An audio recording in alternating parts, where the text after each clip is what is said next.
चलिए एक सीन सोचते हैं।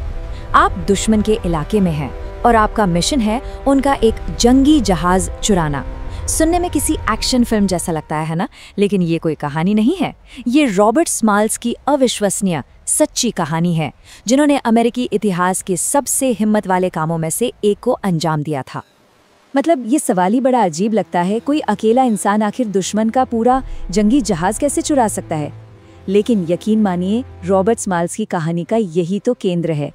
तो चलिए सीधे चलते हैं उस रात में जब ये नामुमकिन लगने वाला काम हकीकत बन गया। तो जगह है चार्ल्सटन हार्बर, तारीख 13 मई 1862 और वक्त है सुबह के 3:30 बजे। घना स्याह अंधेरा छाया हुआ है। अमेरिकी गृह युद्ध अपने चरम पर है और ये पूरा बंदरगाह दुश्मन के कब्जे में है। हवा में एक अजीब सा तनाव है, क्योंकि बस कुछ ही पलों में इतिहास का एक ऐसा पन्ना लिखा जाने वाला था जिसके बारे में किसी ने सोचा भी नहीं था।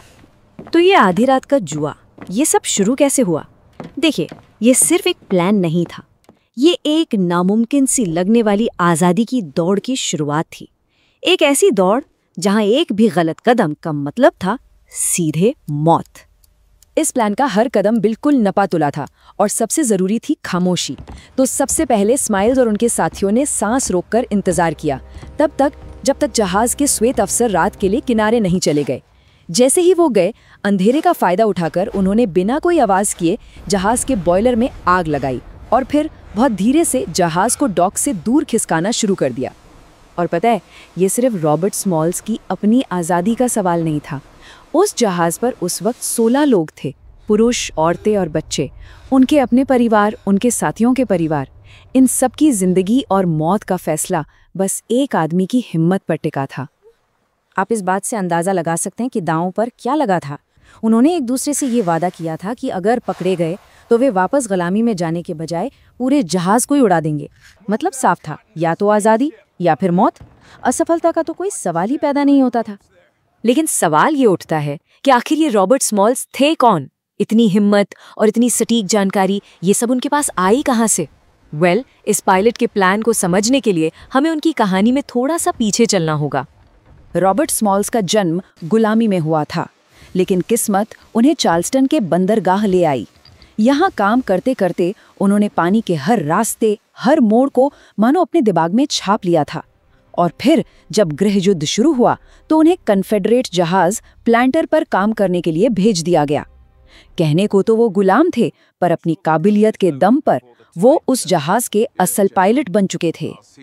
और यहीं स्माल्स ने अपनी मजबूरी को अपना सबसे बड़ा हथियार बना लिया। महीनों तक वो चुपचाप हर छोटी बड़ी जानकारी को अपने जहन में बिठाते रहे, जैसे कि कन्फेडरेट सेना के सीक्रेट सिग्नल कोड्स क्या हैं, किलों पर गार्ड्स कब बदलते हैं, और सबसे ज्यादा जरूरी, पानी के नीचे बिछाई गई माइंस की बिल्कुल सटीक लोकेशन। यही जानकारी उनकी आज़ादी की चाबी बनने वाली थी।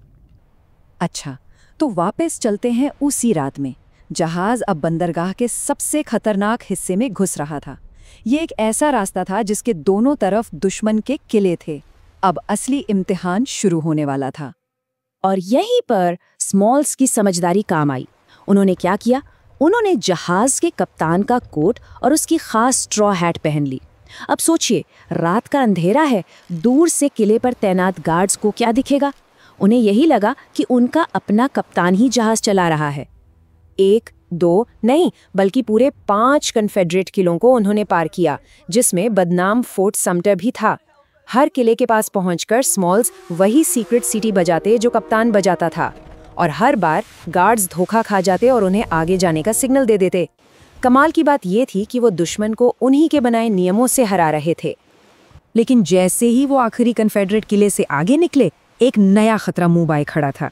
अब वो यूनियन नेवी के बेड़े के पास पहुंच रहे थे, और जाहिर है यूनियन वालों के लिए तो प्लांटर एक दुश्मन जहाज था जो सीधा उनकी तरफ आ रहा था। मतलब आसमान से गिरे और खजूर में अटके वाली हालत थी। जैसे ही सुबह की पहली किरण फूटी, स्माइल्स ने एक सफ़ेद चादर लहराने का हुक्म दिया, जो सरेंडर का सिग्नल था। यूनियन जहाज की तोपें सीधी उन पर तनी हुई थीं। जहाज के पास पहुंचकर स्माइल्स ने अपनी हैट उतारी और जोर से चिल्लाए, हम ये जहाज आपके लिए लाए हैं। वो कुछ पल बेहद तनाव भरे थे। मौत बिल्कुल सामने थी। और फिर यूनियन के सैनिकों को एहसास हुआ कि ये दुश्मन नहीं, दोस्त हैं। पर यह हैरतअंगेज पलायन रॉबर्ट स्माइल्स की कहानी का अंत नहीं था, बल्कि ये तो एक नई और भी बड़ी कहानी की शुरुआत थी। अब देखते हैं कि कैसे एक भागा हुआ गुलाम सत्ता के गलियारों तक पहुंचा और पूरे देश का हीरो बन गया। यूनियन के लिए तो रॉबर्ट स्मॉल्स रातों रात एक हीरो बन गए। उन्हें उस जहाज और उसके सामान के लिए इनाम तो मिला, पर उनकी असली कीमत थी वो खुफिया जानकारी जो वो अपने साथ लाए थे। कन्फेडरेट की सुरक्षा में कहां-कहां कमजोरियां हैं, ये राज यूनियन सेना के लिए किसी खजाने से कम नहीं था। और स्मॉल्स की कहानी यहीं खत्म नहीं हुई। बाद में एक लड़ाई के दौरान जब प्लांटर का श्वेत कप्तान गोलियों की बौछार से डरकर छिप गया, तब स्मॉल्स ने आगे बढ़कर कमान संभाली और जहाज को आग के बीच से सुरक्षित बाहर निकाल लिया। इस बेमिसाल बहादुरी के लिए उन्हें एक नया सम्मान मिला। वो अमेरिकी सेना के पहले अश्वेत कप्तानों में से एक बने। और युद्ध के बाद स्मॉल्स ने तो जैसे वक्त का पहिया ही घुमा दिया। उन्होंने एक ऐसा काम किया जो किसी सपने के सच होने जैसा है। उन्होंने उसी घर को खरीद लिया जहां वो कभी गुलाम हुआ करते थे। इसके बाद वो एक सफल बिजनेसमैन बने और फिर राजनीति में आए। इतने बड़े नेता बने कि अमेरिकी कांग्रेस तक पहुंचे और अपनी आखिरी सांस तक नागरिक अधिकारों के लिए लड़ते रहे। तो रॉबर्ट स्मॉल्स की कहानी सिर्फ एक रात की डकैती की कहानी नहीं है। ये कहानी है गुलामी की जंजीरों से निकलकर एक वॉर हीरो, एक बिजनेसमैन और अपने दौर के सबसे जरूरी अश्वेत राजनेताओं में से एक बनने की। उन्होंने ये साबित कर दिया कि हिम्मत और होशियारी से कोई भी जंजीर तोड़ी जा सकती है। तो आखिर में एक सवाल बचता है, एक हिम्मत भरे कदम की असली ताकत क्या होती है? रॉबर्ट स्मॉल्स के उस एक फैसले ने सिर्फ 16 लोगों की जान नहीं बचाई, उसने युद्ध का रुख बदलने में मदद की और आने वाली न जाने कितनी पीढ़ियों के लिए एक मिसाल कायम की। उनकी कहानी हमें याद दिलाती है कि कभी-कभी एक अकेला इंसान भी अपनी हिम्मत से इतिहास का रुख मोड़ सकता है।